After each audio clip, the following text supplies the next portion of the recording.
Hey guys, King06 here, we're back with another video. In this video, I'll be doing random thumbnails number 3. In this video, I'll discuss Reincarnated as a Sword, my thoughts on Shikamaru Nara, and why I like the Isekai genre. As of writing this script, I just finished binging the first 6 dubbed episodes of Reincarnated as a Sword. The first episode instantly hooked me, as I was on the races from that point. I've come to love the Isekai genre, which is why there will be a section dedicated to that. But let me talk about this series in particular. Firstly, this is the first one that I've seen in which the person reincarnates as an object rather than an overly powered human like Wise Man's Grand Shadow or Mushoku Tensei, or some weak monster / animal. From what I've gathered in the episodes, an intelligent sword is a rarity, if not just completely non-existent prior to Teacher. I wonder if other people have reincarnated in this world. I wonder if we'll learn more about Teacher's human life. I guess we'll have to see. So far, it has some classic Isekai type stuff, classes, upgrades, leveling up, skill points, and the overall RPG aspect. I love that kind of thing, and I think the series emphasizes this more than the Rising of the Shield Hero does. To be fair though, the primary focus is the Rising of the Shield Hero, Naofumi Iwatani. Therefore, the story is more of a focus than the features of the world. With that in mind, this series has great potential in its story and has already established quite the relationship between Teacher and Fran. Firstly, the way Fran is treated by some of the people reminds me of Naruto's mistreatment in some ways. The scale of things isn't nearly as extreme in some aspects though. Most people treat Fran with the respect that she deserves. There's only a small minority that choose to treat her like trash and disregard her abilities. Luckily, she has a friend and mentor and teacher that can help her ward them off. She is on her journey to become the first black cat to ever evolve, something that her parents failed to do. As of now, I feel the story is establishing its wide range of abilities and types of species, which also allowing Fran to progress both as a fighter and a character. What's been done so far is amazing, and I can't wait for episode 7, which by the time this video comes out, I will have already seen. Exciting stuff so far, and I'm glad I found an anime to fill the anime void that Spy X Family and Bleach 1000 Year Blood were left behind when they finished. To be clear, none of these thumbnail drawings have Naruto, Naruto Shippuden, or Boruto Naruto Next Generations in mind. A few days ago, I had some Shippuden episodes playing while I was completing some Naruto games. I usually have something playing in the background so I have some noise to listen to. When I am stumped, I pause anything I have playing to focus on the task at hand. Anyways, during some of those games, I randomly chose some Shippuden episodes, and they happened to be during the fight between Team 10 plus Kakashi and Kakuzu and Hidan. During this, it made me think back to Shikamaru as a character. Despite not being one of the primary focuses of the series, I believe that his development has been abundantly clear throughout the series. Now, he is not in my top 10 characters, but he's a great character nonetheless. We start with this lazy, nonchalant, genius kid.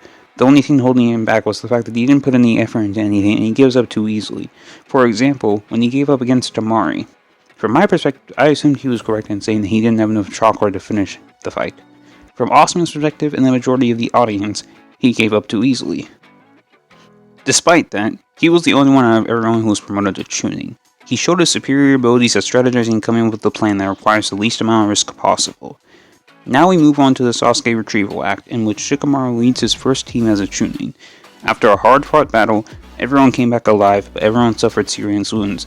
Choji and Neji almost died, Kiba was badly wounded, but Kankuro saved him. Naruto was probably not hurt too badly physically, but he definitely took the biggest mental toll, and Shikamaru was dandy in comparison to the rest.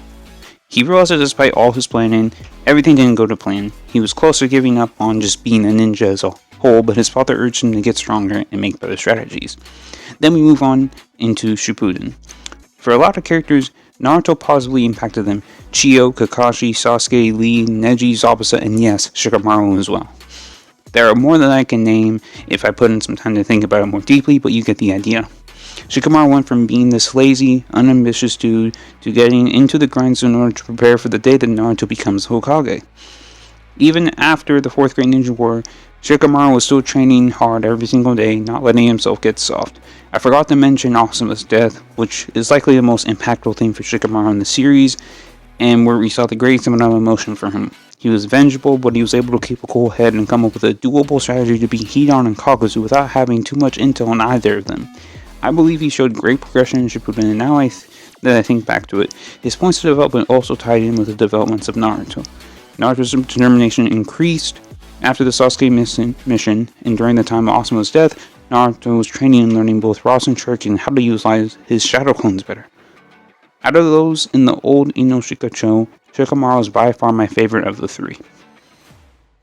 So I've already described Isekai before to you guys, plus I'm sure any of you guys watching my videos are already familiar with the term. In terms of the anime that I've commentated on, I'd say about 40% of the ones I've started since doing these scripted commentaries have been Isekai.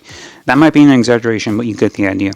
The Isekai genre is one of my favorites to watch. Firstly, most are seasonal with the 12 to 24 episode season, so if I start one, it'll only take a few days max to binge if it's completed. The main thing that draws me in is the variety within the genre itself. Most people have a person die and get reborn. The other case is what happened to Naofumi and Kazuya Soma, in which the two were transported into a different world. Each of the different worlds compose a new set of challenges for the characters involved. Some have magic, some have an RPG system in which you battle, acquire skills, upgrade those skills, and so on. Those RPG ones are probably my favorites, and the main reason I was drawn to Reincarnated as a sword. Without proper substance though, an isekai can just be lame and boring. So, there have been some that have dropped, like the one I dropped recently was, So I'm a Spider, So What? I liked the skill system, but the story didn't draw me in at all. Because of the shorter seasons, the characters involved need to be established early on with their circumstances and or goals made clear within the first episode or two. Because of these various worlds, we get to learn more about the crazy phenomena whilst the characters involved progress and work to achieve some sort of goal. It's just entertaining to see, and I can't wait to watch more isekai in the future. In fact, I might be looking for one when you're watching this video. Thank you guys for watching this video. Please be sure to subscribe, turn on notifications, check out my Twitter and Discord, both are in the description. If you want to know what I'm currently doing or thinking about, those two places are the best places to go. I will see you guys next time.